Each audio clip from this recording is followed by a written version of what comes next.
Hello students, मैं हूं कुमार अभिषेक और स्वागत करता हूं आपका आपके यूट्यूब चैनल कुमार मैथमेटिक्स में।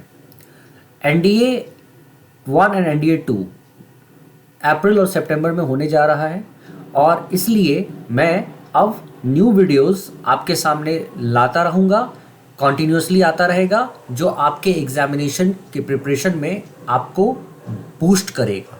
हेल्प ही नहीं, बूस्ट करेगा। आई मीन आपको नए ट्रिक्स एंड टेक्निक्स यहाँ पर मिल ही जाएंगे। कॉन्सेप्ट्स तो रहेगा ही रहेगा, ट्रिक्स एंड टेक्निक्स आपको मिलेगा जो एग्जामिनेशन में आपको बहुत बेनिफिट पहुँचाने वाला है। तो गाइज शुरू करिए, बहुत ज़्यादा बातें नहीं करते हैं हम लोग। अब मैं आपको बता दूं, पहला टॉपिक एल्जेब्रिक इनइक्वालिटीज़ लेकर आया हूं मैं। एल्जेब्रिक इनइक्वालिटीज़ लाने का जो मेरा पर्पस है कि मैंने देखा है बहुत सारे बच्चों को कि उनको इसका बेसिक आइडिया रहता नहीं है, मतलब कम ही बच्चे इसको पूरी तरह से समझते हैं एल्जेब्रिक इनइक्वालिटीज़ को। और इस वजह से क्या होता है कि आगे जो टॉपिक्स उनको पढ़ना है या मैथमेटिक्स के बाकी पोर्शंस को जो कवर करना होता है ना, उनमें उनको काफ़ी दिक्कतें आती है, क्योंकि एल्जेब्रिक इनइक्वालिटीज़ का यूज़ आगे चलकर हर मैथमेटिक्स के पार्ट में रहेगा। तो ये समझ लो कि ये बेसिक्स है, बेसिक्स को स्ट्रॉन्ग करना ज़रूरी है हमारे लिए। तो यहाँ पे मैं बहुत ही बेसिक से शुरू करने जा रहा हूँ, फंडामेंटल से शुरू करूँगा और लेकर चलूँगा एडवांस्ड पर। मतलब कि अभी जो शुरू करूँगा वो 8th 9th के बच्चे भी समझ लेंगे और लेकर जाऊँगा आईआईटी के लेवल के क्वेश्चन तक। तो चलो जुड़े रहो मेरे साथ और देखो, एंजॉय करोगे। Let's move algebraic inequalities. सबसे पहले हम लोग बात करते हैं व्हाट आर इक्वालिटीज़, इनइक्वेशंस क्या है। उससे पहले बात कर लेते हैं कि इक्वेशन क्या है। तो भाई साहब, ऐसा एक्सप्रेशन जिसमें LHS और RHS हो, आई मीन इक्वल टू का साइन हो, उसको इक्वेशन कहते हैं। जैसे मैंने कहा 2x + 6 = 0, ये इक्वल टू का साइन है, LHS और RHS लेफ्ट हैंड साइड और राइट हैंड साइड है। इस तरह के एक्सप्रेशन को जिसमें यहाँ पे इक्वेट किया गया है, इसको इक्वेशन कहेंगे, जहाँ इक्वल टू का साइन देख रहे हो, चाहे वो 1 वेरिएबल में हो, चाहे वो 2 वेरिएबल्स में हो, 3 वेरिएबल्स में हो, किसी भी तरह से, कोई कितने भी वेरिएबल्स का हो, ये इस तरह जहाँ पे LHS RHS हो और इक्वल टू का साइन हो, इसको हम लोग क्या कहते हैं, इक्वेशंस कहते हैं। ठीक वहीं पे अगर इसी तरह के एक्सप्रेशन में साइन ग्रेटर देन हो जाए, साइन लेस देन हो जाए, और इसी को यूज़ करते हुए ग्रेटर देन और इक्वल टू या लेस देन और इक्वल टू हो जाए, इस तरह के साइन को हम लोग इनइक्वेशंस कहते हैं गाइस, इनइक्वेशंस। और ऐसे एक्सप्रेशंस को इनइक्वालिटीज़ कहेंगे। इनइक्वेशंस वाले सारे एक्सप्रेशन जो इनइक्वेशन फॉर्म करते हैं उनको इनइक्वालिटीज़ कहेंगे। मतलब इनइक्वालिटीज़ वैसे अगर कहा जाए तो इनइक्वालिटीज़ ये है, साइन है, और जो एक्सप्रेशन इन साइन के द्वारा बदला जाता है, एक्सप्रेशन को कन्वर्ट करते हैं इनइक्वेशंस में। ठीक है, तो आप समझ लो, these are the science of inequalities.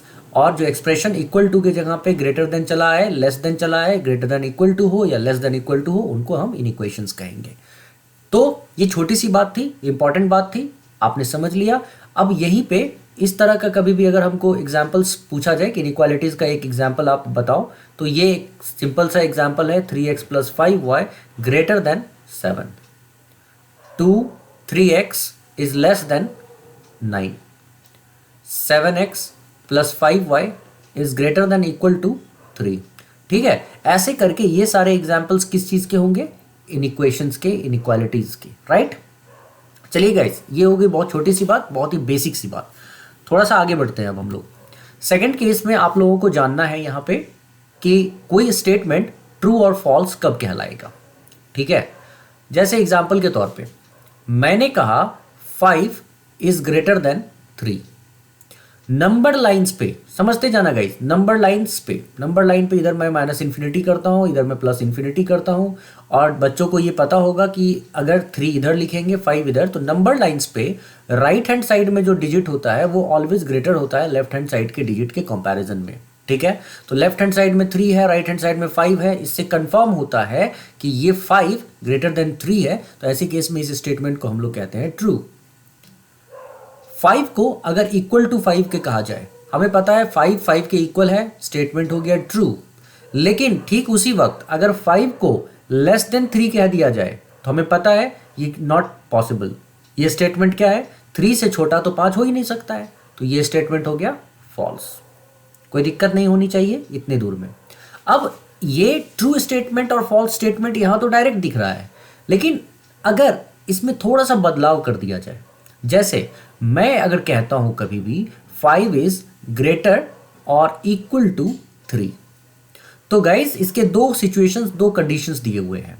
पहला 5 या तो ग्रेटर देन 3 है, दूसरा 5 या तो इक्वल टू 3 है। तो 5 इक्वल टू 3 तो बिल्कुल नहीं है, ये कंडीशन तो सेटिस्फाई होगा नहीं, लेकिन 5 ग्रेटर देन 3 है, ये कंडीशन जरूर सेटिस्फाई हो रहा है।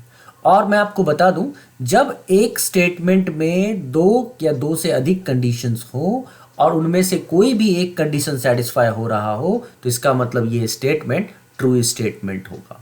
दैट मीन्स किसी भी स्टेटमेंट को ट्रू होने के लिए एक स्टेटमेंट का भी करेक्ट होना का सफिशिएंट रहेगा।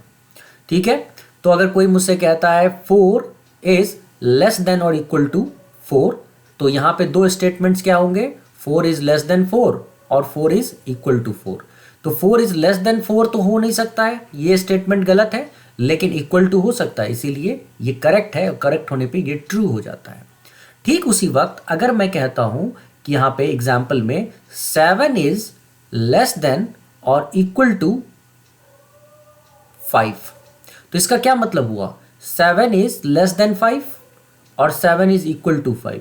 अब यहां पे मैं क्या देख रहा हूं, ना तो 7 लेस देन 5 है, स्टेटमेंट गलत है, ना ही 7 5 के इक्वल है, स्टेटमेंट गलत है। और जब दोनों स्टेटमेंट गलत हो गया तो इसका मतलब ये कंडीशन गलत हो गया, तो इसका मतलब ये स्टेटमेंट फॉल्स है। तो इसका मतलब कंफर्म हो गया कि किसी भी स्टेटमेंट को ट्रू करने के लिए एक भी कंडीशन का ट्रू होना ज़रूरी है, सेटिस्फाई करना ज़रूरी है, और या तो किसी भी स्टेटमेंट का फॉल्स होने के लिए, किसी भी स्टेटमेंट को फॉल्स होने के लिए एक भी कंडीशन, दोनों कंडीशन का फॉल्स होना ज़रूरी है। चलिए, ये दो बातें ज़रूरी और बेसिक बातें थी, ठीक है, जो आप लोगों को दिमाग में पूरी तरह से फिक्स करके चलना है। ठीक है, नेक्स्ट पार्ट, अब हम लोग चलते हैं इंटरवल्स के बारे में जानते हैं।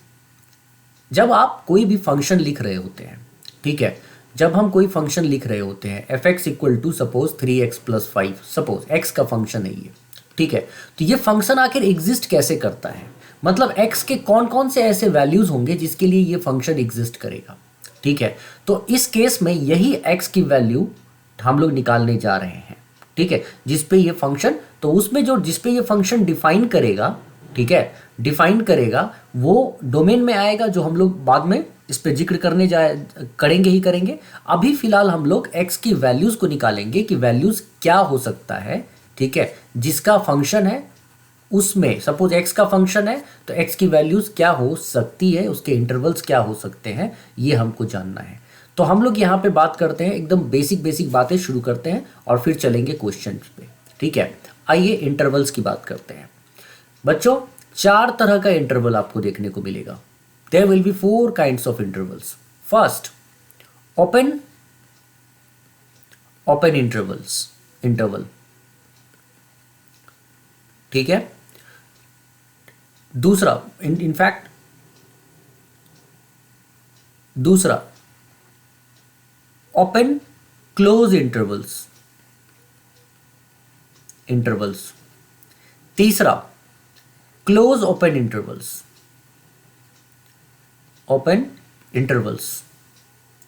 और चौथा, क्लोज इंटरवल्स।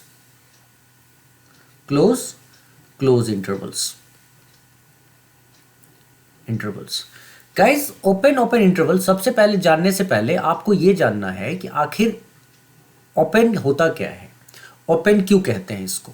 तो मैं एक छोटा सा एग्जाम्पल से, मैं साइड में ही आपको बताता हूं एग्जाम्पल। पहले तो ओपन इंटरवल का जो साइन होता है वो क्या होता है, पहले मैं अगर ओपन इंटरवल को समझने का प्रयास करता हूं। ओपन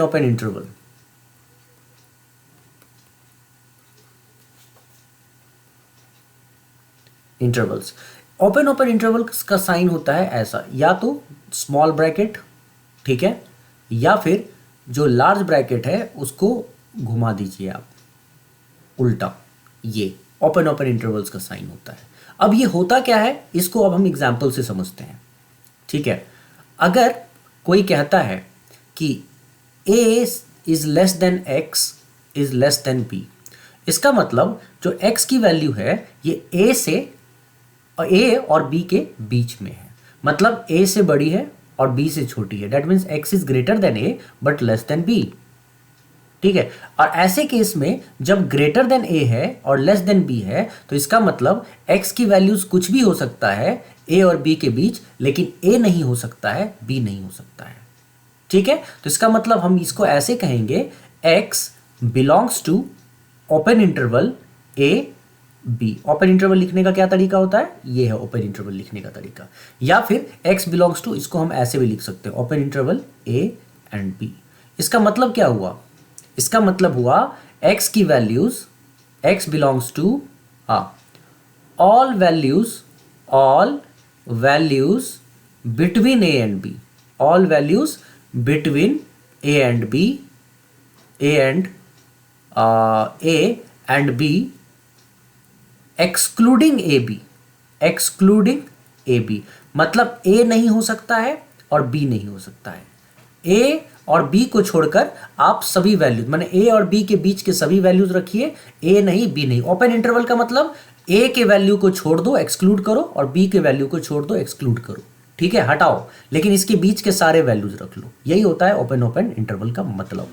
तो एग्जाम्पल अगर कोई पूछेगा हमसे तो एग्जाम्पल का सीधा सा एग्जाम्पल है कि 1 is less then x is less then 3, तो x बिलोंग्स टू क्या हो गया, x बिलोंग्स टू हो गया ओपन इंटरवल 1 एंड 3। मतलब सारे वैल्यूज होंगे 1 और 3 के बीच, लेकिन 1 नहीं होगा। 1 और 3 के बीच सारे वैल्यूज होंगे लेकिन 1 नहीं होगा और 3 नहीं होगा। और जो नहीं होगा उसको दिखाने का तरीका ये होता है। मैं एक सिंपल एग्जाम्पल से आपको और दिखा देता हूँ। मतलब अगर मैं यहाँ पे जैसा कि मैंने आपको बोला कि अगर बोला जाए कि 1 is less then x is less then 3, तो इसका मतलब होता है कि नंबर लाइन पे जब मैं इसको प्लेस करूंगा 1 और इसको प्लेस करूंगा 3, तो 1 को नहीं चूज करना है, तो ये आप एक सर्कल बनाओगे, ओपन सर्कल।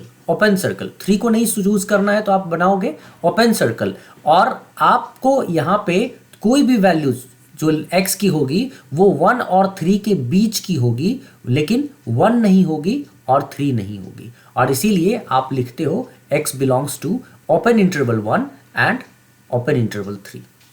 ठीक है, तो इस तरह से ओपन इंटरवल को हम डिफाइन करते हैं।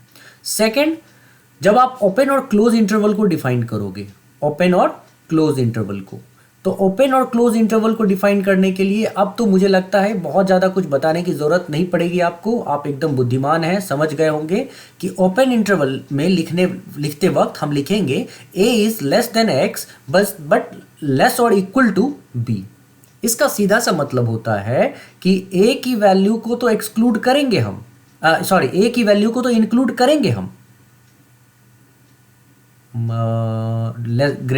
लेस देन है भाई, लेस देन का मतलब होता है एक्सक्लूड करना। यस, आई वाज राइट कि एक्सक्लूड करना है हम लोगों को। ठीक है, तो a की वैल्यू को तो एक्सक्लूड करेंगे हम, लेकिन b की वैल्यू को इंक्लूड करना पड़ेगा। और जब इंक्लूड करना होता है उस समय हम लोग इसका साइन यूज करते हैं। आई मीन क्लोज इंटरवल का जब आपको पूछा जाएगा तो क्लोज इंटरवल का जो साइन होता है गाइस यूं होता है, जो आपका लार्ज ब्रैकेट होता है ना, लार्ज ब्रैकेट के अंदर वैल्यूज को लिखा जाता है। जैसे ओपन का आपने साइन क्या देखा था, या तो स्मॉल ब्रैकेट के अंदर डाल देना है हमको, या लार्ज ब्रैकेट को उल्टा घुमा के रखना होता है। उसी तरह जब क्लोज लिखोगे तो लार्ज ब्रैकेट का इस्तेमाल क्लोज के लिए होता है। तो a को ओपन में रखा और b को क्लोज में रखा, इसका मतलब होता है exclude A and include b। b को आपको इंक्लूड करना है और a को एक्सक्लूड करना है, right.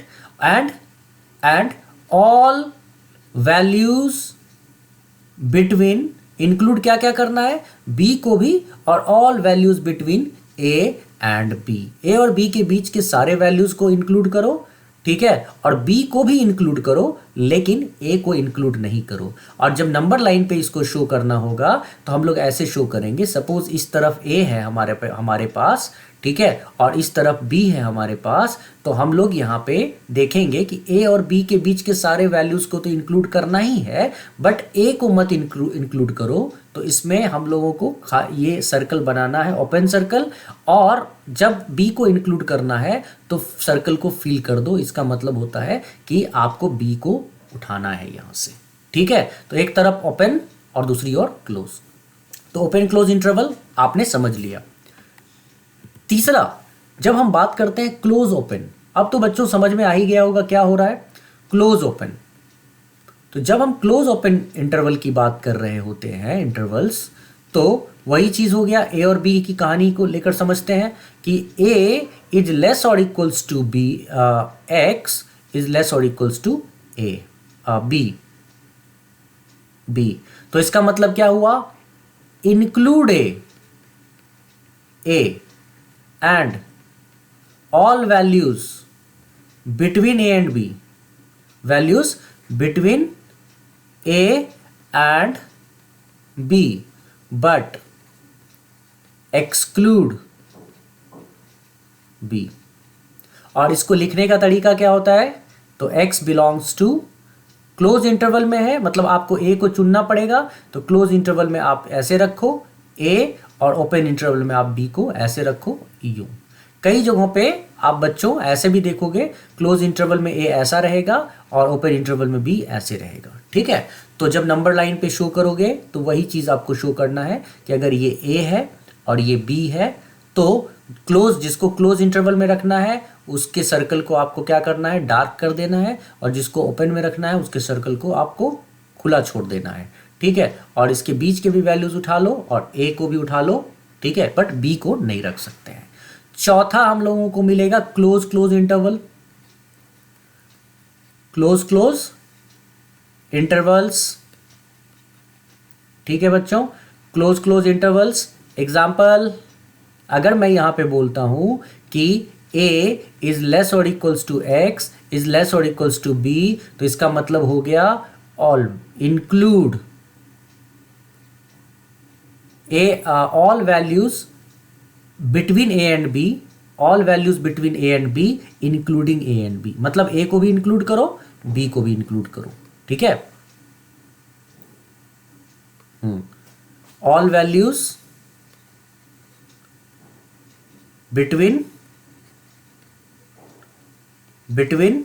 a and b including a and b, मतलब आपको इंक्लूड करना पड़ेगा क्लोज में ए एंड बी। ये है बेसिक्स की शुरुआत।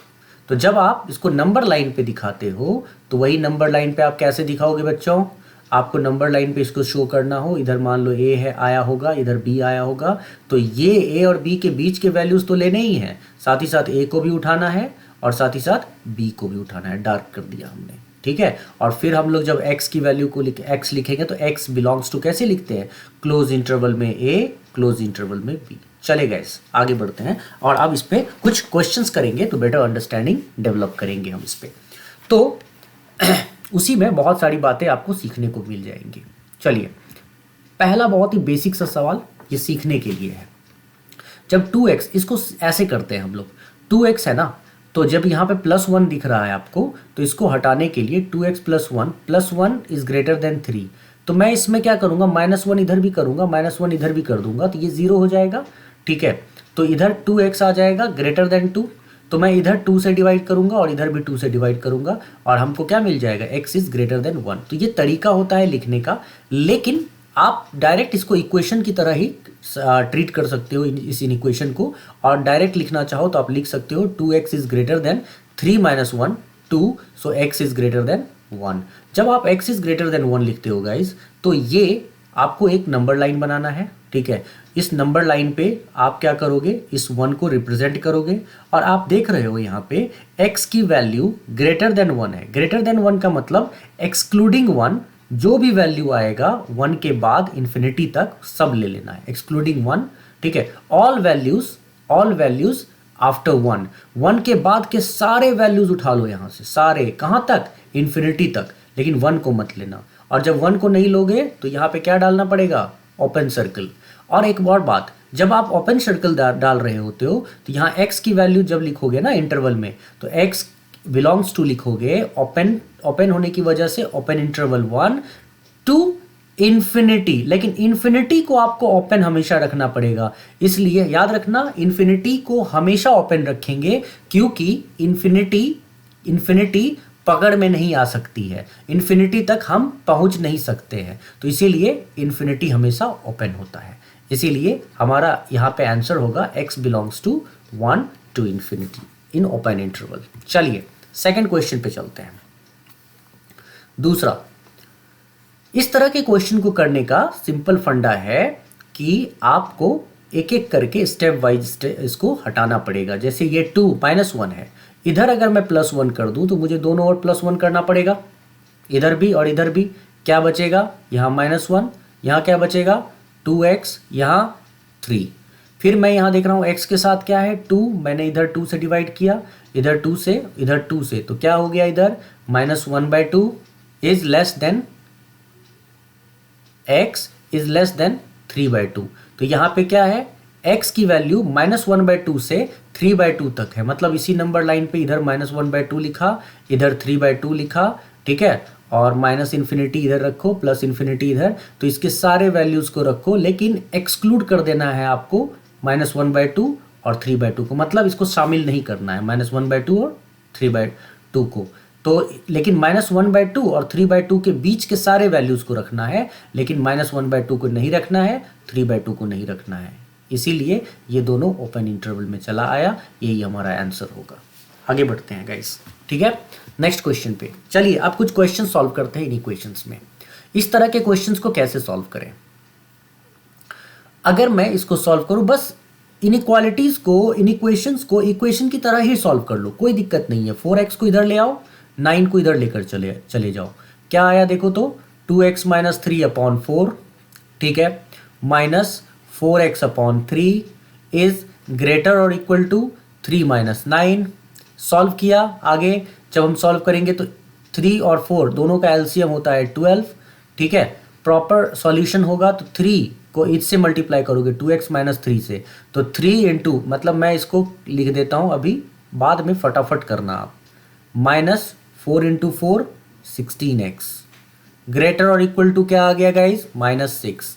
तो यहाँ पे जब मैंने सॉल्व किया तो 3 × 2x इज 6x, ये आ गया 6x, -9 -16 और ये 12 उधर जाकर -6 से मल्टीप्लाई हुआ और -16x, -72 इधर हो गया, ठीक।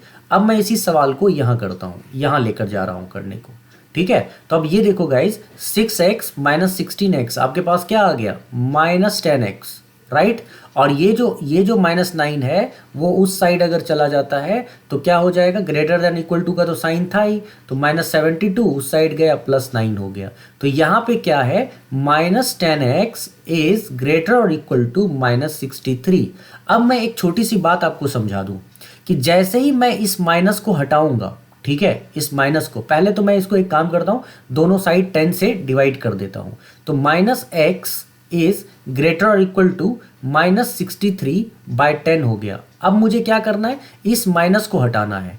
जैसे ही मैं इस माइनस को हटाऊंगा तो मुझे क्या करना पड़ेगा, मुझे इधर भी -1 से मल्टीप्लाई करना पड़ेगा इस -x को हटाने के लिए, और मुझे इधर भी माइनस से मल्टीप्लाई करना पड़ेगा -63/10 के माइनस को हटाने के लिए। तो ये जो ग्रेटर देन इक्वल टू का साइन है ना गाइस, ये पलट के लेस देन इक्वल टू का साइन हो जाएगा। यहाँ पे जब भी माइनस चेंज होता है, साइन चेंज होता है, तो इनइक्वालिटी का भी साइन चेंज हो जाता है। अगर -2 प्लस होता है, यहाँ -1 से मल्टीप्लाई किया तो ये क्या हो गया x, तो जहाँ पे -x is greater than equal to -63/10 था, जैसे ही माइनस हटाया, अगली बार से मैं क्या करूँगा, माइनस को कैंसिल करूँगा, तो जैसे ही कैंसिल करूँगा इनइक्वालिटी का साइन बदल जाएगा, तो x क्या हो जाएगा, लेस देन इक्वल टू 63/10 हो जाएगा, माने 6.3 हो जाएगा, ठीक है।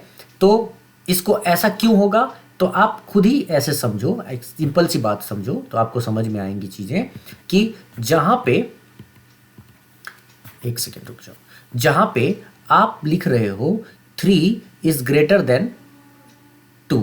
ठीक है, तो मैंने समझा कि 3 इज ग्रेटर देन 2 का मतलब 2 यहाँ है और 3 यहाँ है। ठीक, लेकिन अगर मैंने दोनों साइड माइनस डाल दिया, सपोज यहाँ माइनस डाल दिया और माइनस यहाँ डाल दिया, तो इस केस में क्या हो जाएगा, इस केस में -3 इज ग्रेटर देन -2 हो जाएगा। ठीक है, जो पॉसिबल नहीं है। इसी नंबर लाइन पे -3 इधर होता है और -2 इधर होता है राइट साइड, तो ये क्या हो जाएगा, इम्पॉसिबल होगा। तो माइनस का साइन डालते ही -3 इज ग्रेटर देन -2 हो जाएगा, जो कि गलत है। जहाँ 3 इज ग्रेटर देन 2 था, अगर दोनों साइड माइनस दे दिया तो क्या हो गया, -3 इज लेस देन -2 हो गया ना। उसी तरह अगर -3 इज लेस देन -2 है और ये साइन इस माइनस को हटाते हैं तो क्या होगा, 3 इज ग्रेटर देन 2। इस चीज़ को आप अच्छे से समझ जाएंगे, आपको पता चल जाएगा हमने साइन क्यों चेंज किया। तो जब हमने साइन चेंज किया गाइस, तो आपको पता चल रहा होगा x is less than equal to 63/10 का मतलब होता है नंबर लाइन पे कुछ भी रख दो, 63/10 यहाँ पे रखो, 63/10। तो आपको पता चल गया होगा कि अगर ये माइनस इन्फिनिटी है, ये प्लस इन्फिनिटी है, तो कोई भी वैल्यू हो, ठीक है, कोई भी वैल्यू हो, यहाँ पे एक्सक्लूड करना है कि इंक्लूड करना है। क्यों, क्योंकि लेस देन और इक्वल टू है, तो इंक्लूड में आपको 63 भी रखना है। ठीक है, बाकी लेस देन इक्वल टू है, तो लेस देन का मतलब कहाँ तक, चले जाओ चले जाओ चले जाओ, कहाँ तक, माइनस इन्फिनिटी तक। तो ऐसे केस में इसका आंसर क्या होगा, इसका आंसर होगा x belongs to open interval. मैंने बोला ना इन्फिनिटी हमेशा ओपन में, ठीक है, लेकिन 63/10 क्या हो जाएगा, क्लोज में। तो 63/10 इन क्लोज इंटरवल। क्यों, क्योंकि इसको हमको इंक्लूड करना है। So this is the answer. अब मैं थोड़ा सा आगे चलता हूँ, फास्ट होता हूँ। ठीक है, इस सवाल को करना है गाइस। कैसे करेंगे भाई, तो सेम वही तरीका होगा। मैं एक काम करता हूँ, इस 5 को इससे मल्टीप्लाई कर देता हूँ, इस 3 को इससे कर देता हूँ, तो ये 3 मल्टीप्लाई होके 9 हो गया। सो 9x - 2 हो जाता है यहाँ पे, ग्रेटर इक्वल टू 5 × 5 25, 2 - x। ठीक है, उसके बाद अगर मैं 9 × x करता हूँ, तो ये 9x माइनस क्या होता है, 18 इज ग्रेटर और इक्वल टू 25 × 2 50 - 25x। ठीक है, अब इसको रीअरेंज करूंगा मैं 25 को इधर लेकर जाऊंगा और -18 को इधर। तो ऐसे केस में क्या होता है, 9x + 25x is greater equal to 50 + 18। मतलब चेंज करोगे तो ये आ जाएगा 25 + 9 that is 34x is greater or equal to 68, and that's why x is greater or equal to 68/34, and this is 2. So we can write down x is greater or equal to 2. तो जब x is greater or equal to 2 है, तो x belongs to क्या हो जाएगा, यहाँ पे equal to 2 को इंक्लूड करना है, हाँ करना है। तो नंबर लाइन पे अगर मैं देखूं, मान लो यहाँ पे -इन्फिनिटी लिखता हूँ, यहाँ पे +इन्फिनिटी लिखता हूँ गाइस। तो एक चीज़ समझो, तो यहाँ पे 2 है, तो कोई भी वैल्यू यहाँ पे बोला जा रहा है 2 को इंक्लूड करना है, हाँ करना है। तो 2 को इंक्लूड करो और बाकी जो भी वैल्यू लेना है ना, वो 2 से बड़ा लो। 2 और 2 से बड़े कोई भी वैल्यूज ले लो। ठीक है, तो कहाँ तक जाएगा 2 से बड़ा, इन्फिनिटी तक जाएगा, सारे वैल्यूज हो सकते हैं। तो 2 को क्लोज इंटरवल में डालो क्योंकि 2 को इंक्लूड करना है, बट इन्फिनिटी कभी भी क्लोज में नहीं आ सकता है। सो 2 to इन्फिनिटी हमारा आंसर होगा, 2 in close interval, infinity on in open interval. ठीक है, आई होप तुम्हें ये चीज़ें समझ में आ रही है बच्चों। चलो अब इन क्वेश्चंस को देखते हैं। जैसे एक क्वेश्चन ये देख लो, इस तरह के क्वेश्चन को करने का क्या तरीका हो सकता है। अगर मैं इस सवाल को करूं, सॉल्यूशन सेट निकालूं, तो इसको प्रॉपर सॉल्व करो, तो देखोगे 5 × 4 इधर किया हमने, तो 3x प्लस ये ऐसे आ गया 1/2, इधर आ गया 3x प्लस 20/5 और इज ग्रेटर और इक्वल टू यहाँ पे x माइनस 6/3। तो 5 × 2, इसको मैं अगर फिर से लिखूं तो 3x प्लस 20/10 इज ग्रेटर और इक्वल टू x माइनस 6/3।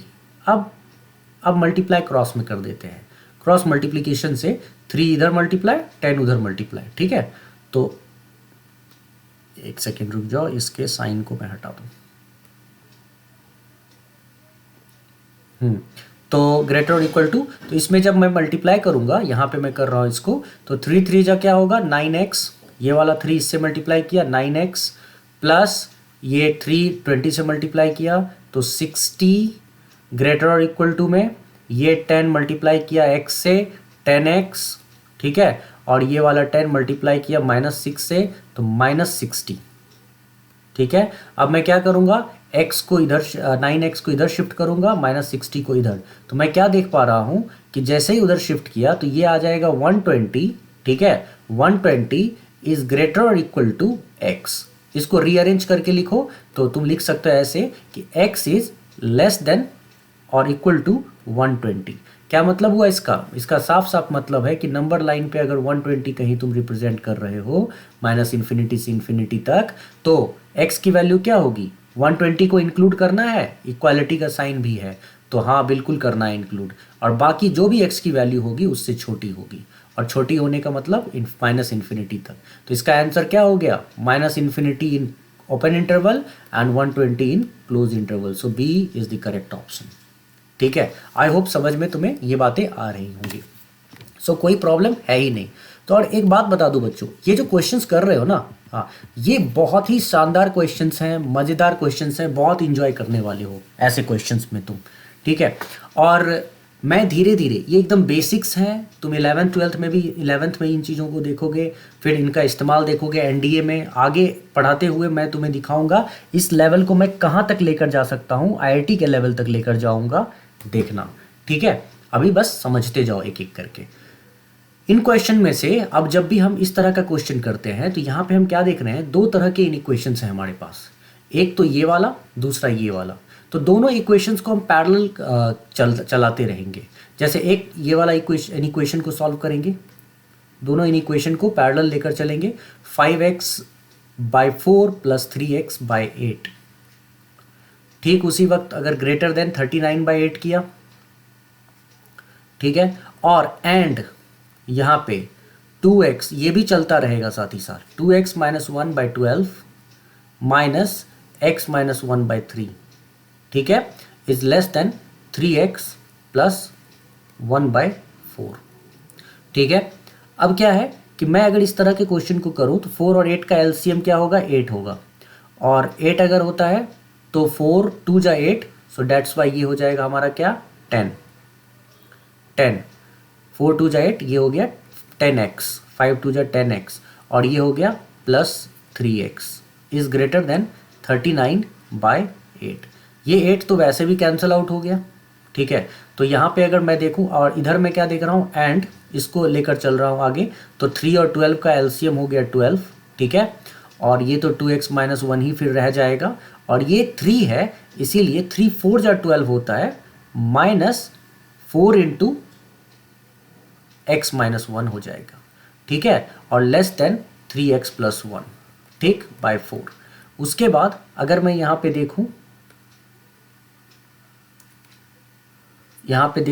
तो ये हो जाएगा 13x इज ग्रेटर देन 39, और ठीक उसी वक्त यहाँ पे क्या हो जाएगा, एंड 2x - 1 -4x + 4, -4 × -1 इज +4, ठीक है, upon 12 is less then 3x + 1/4, 3x + 1/4। अगर मैं चाहूँ तो इसको ऐसे कैंसिल आउट करूँगा, यूँ 4 1 जा 4, 4 3 जा 12, ये कैंसिल आउट हो गया। अब मैं दूसरे पेज में इस क्वेश्चन को सॉल्व करता हूँ, जहाँ पे 13x इज ग्रेटर देन 39 है। इसको मैं पहले मिटा दूँ क्योंकि इस पेजेस का इन पेजों का मैंने इस्तेमाल किया था, तो थोड़ा सा इसको हटा दूँ, ठीक है। चलो गाइस, तो वहाँ पे क्या था, 13x,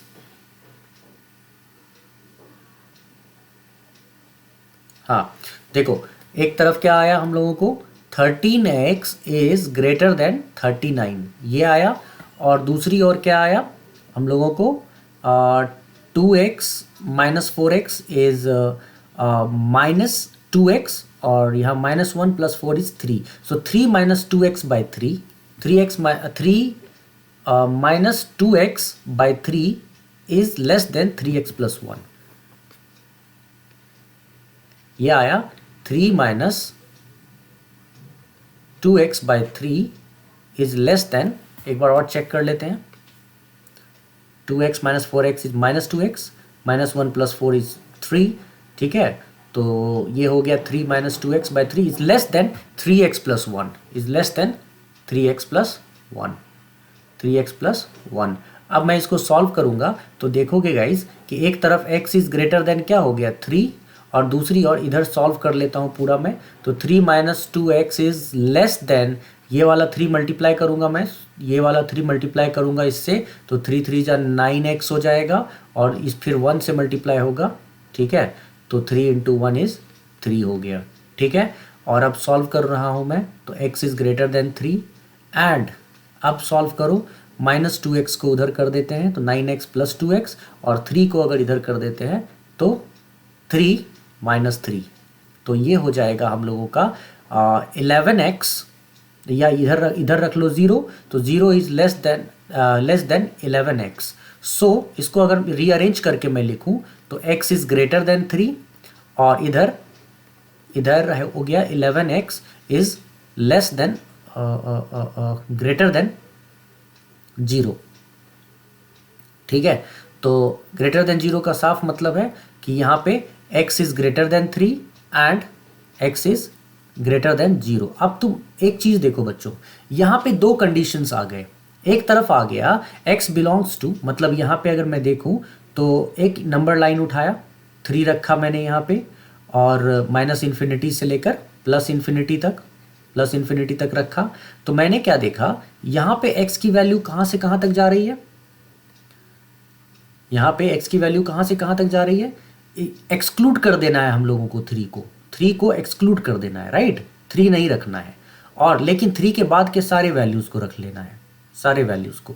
तो मतलब यहाँ पे हो गया x belongs to open interval 3 से लेकर ओपन इंटरवल इन्फिनिटी तक, और उसी वक्त अगर x इज ग्रेटर देन 0 है तो 0 भी इंक्लूड नहीं करना है, तो जब 0 इंक्लूड नहीं करना है तो ये क्या हो जाएगा, ये 0 रखेंगे, माइनस इन्फिनिटी रखेंगे, प्लस इन्फिनिटी रखेंगे, और ऐसे केस में हम लोगों को क्या करना है, ये एक्सक्लूड करना है 0, लेकिन 0 से ऊपर के सारे वैल्यूज को रख लेना है।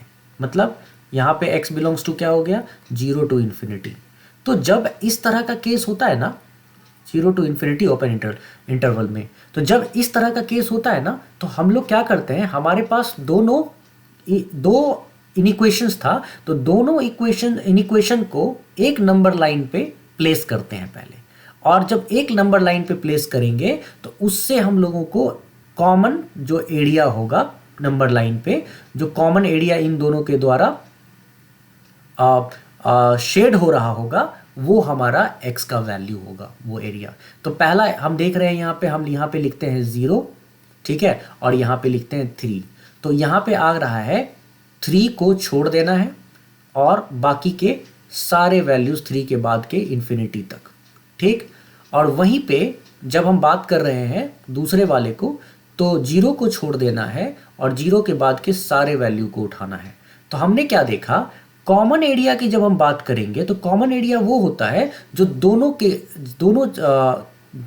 रीजन में शेड हो रहा होता है, माने ये है कॉमन एरिया, ये जो दोनों लाइंस को रिप्रेजेंट कर रहा है, ठीक है। लेकिन इसमें क्या है, 3 को एक्सक्लूड किया गया है, इंक्लूड नहीं किया गया है, तो इसका मतलब 3 के बाद के जितने भी वैल्यूज हैं वो दोनों में कॉमन है, पहले वाले में भी दूसरे वाले में भी। तो इसलिए इस सवाल का जो उत्तर होगा गाइस, कॉमन एरिया निकालने पे आपका उत्तर होगा x belongs to 3 to infinity open interval में, ठीक है। आई होप ये आपको जब भी दो तरह का इनिक्वेशन देगा तो दोनों इनिक्वेशन को सॉल्व कर लो, और सॉल्व करने के बाद कॉमन एरिया देखो दोनों का, और दोनों का कॉमन एरिया में से आपको आंसर आप मिल जाएगा। तो हमारा आंसर क्या हो गया यहाँ पे, 3 टू इन्फिनिटी ओपन इंटरवल में। चलिए गाइज एक और सवाल करते हैं, बस एक सवाल और करेंगे और आज की वीडियो को यहीं पे ख़त्म करेंगे। और मैंने बता दिया आपको कि अभी अलजेब्रिक इनइक्वालिटीज़ के लेवल को मैं हाई करता जाऊंगा, एग्जाम्स के लिए बहुत ही ज़्यादा इम्पॉर्टेंट होगा, इसीलिए आप करते जाओ, मेरे साथ जुड़े रहना। अभी इसी अलजेब्रिक इनइक्वालिटीज़ पे कम से कम 4 से 5 वीडियोस के आसपास आएगा, ठीक है। तो ध्यान रखना और जुड़े रहना। चलो अब इस सवाल को देखो, एक और सवाल कर लेते हैं यहाँ पे। हाँ, -5 इज लेस और equals to 2 - 3x upon 4 is less और इक्वल्स टू 9। ऐसे सवाल को जब हम करना होता है हमें, -5 इज लेस और equals to 2 - 3x upon 4 is less और इक्वल्स टू 9। सबसे पहले हम इस 4 को, यहाँ जो 4 दिख रहा है ना, इसको हटाएंगे। और इसको हटाने का तरीका होता है कि मैं यहाँ भी 4 से मल्टीप्लाई करूँ, और जब यहाँ करूँगा तो मुझे इधर भी मल्टीप्लाई करना पड़ेगा और इधर भी मल्टीप्लाई करना पड़ेगा। अब ये 4 हट गया। तो अब क्या बचा गाइज, -20 इज लेस और equals to 2 - 3x is less और इक्वल्स टू 36, लेस और इक्वल्स टू 36। अब जब हमने ये देख लिया तो दूसरा जो पार्ट है इसको करने का, यहाँ पे है 2। तो जब ये 2 हमें दिख रहा है ना, तो हम क्या करेंगे, इस 2 को हटाएंगे। और यहाँ पे क्या है, +2 है। तो जब यहाँ पे अगर +2 है तो मैं यहाँ पे इसको -2 अगर कर दूँ, ठीक है, तो ये -2 करूँगा तो मुझे इधर भी -2 करना पड़ेगा और मुझे इधर भी -2 करना पड़ेगा। ठीक है, दोनों ओर मैं करूँगा। और दोनों ओर करने के बाद अब देखो मुझे यहाँ पे क्या मिला, यहाँ पे मुझे मिला -22 इज लेस और इक्वल्स टू, ये 2 तो गया, -3x इज लेस और इक्वल्स टू 34। अब मैं इसी सवाल को आगे लेकर चल रहा हूँ। ठीक है गाइज, -22 इज लेस और equals to -3x, -22 is less और equals to -3x is less और इक्वल्स टू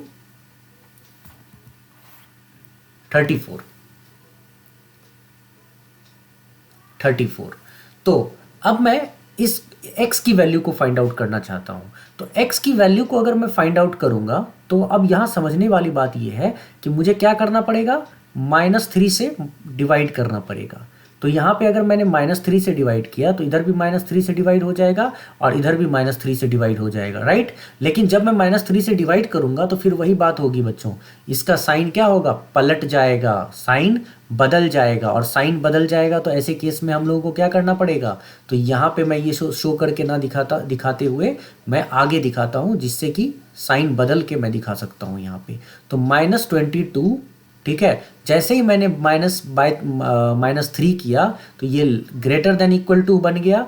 ये -3x जैसे ही मैंने -3 से डिवाइड किया ये पलट गया और ये ग्रेटर देन इक्वल टू 34 और यहाँ पे -3 से डिवाइड किया तो ये तो ऑलरेडी कट गया। बचा क्या हमारे पास, 22/3 इज ग्रेटर और equal to x is greater और इक्वल टू 34, मतलब -34/3।